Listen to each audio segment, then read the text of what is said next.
What's up mga kabuchika? Ngayon babiyahe tayo papunta sa Monasterio di Tarlac. So, let's go! So ngayon guys, dito na tayo. Hahanap muna tayo na mapaparkingan.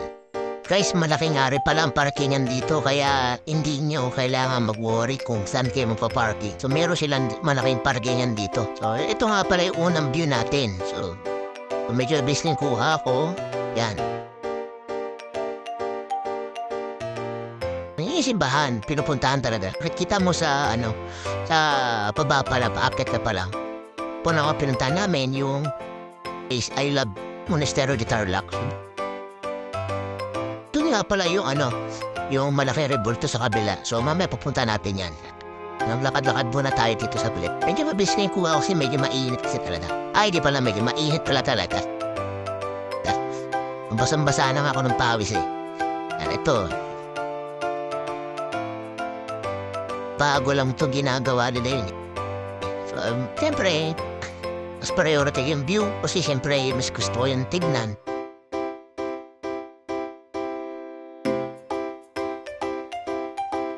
Ganda na na ang view it. So ito yun, I Love Monasterio de Tarlac. At ito yung simbahan. Marami ako kanina nakita na nagdadasal sa loob. Oh, pag nagugutom ka, siyempre pwede ka kumain dito. So, meron kayong makakainan dito kaya huwag kayong mag-aalala kung wala kayong baon. Medyo mainit lang talaga kasi summer eh. Kaya dapat magdadala kayo ng payo. Siyempre, tubig.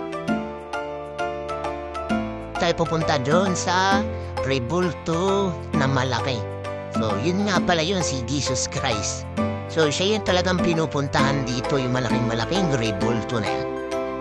So, ayun siya.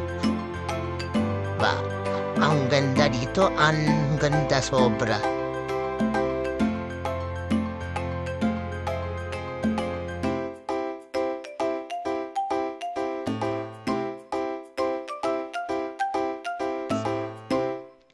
Wala akong masabi dito kundi ang ganda talaga.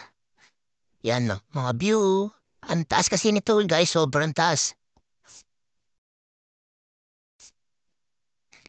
Ang laki niya guys oh. Parang ilang floor din eh. Taas eh. Ang laki niya guys oh. Dami napunta rito talaga. Especially siyempre yung view, yan ang gusto nila makita. And then yung pinaka gusto talaga, kay Volta talaga. So yun lang guys, umasyal kayo sa Monasterio de Tarlac. Bye-bye!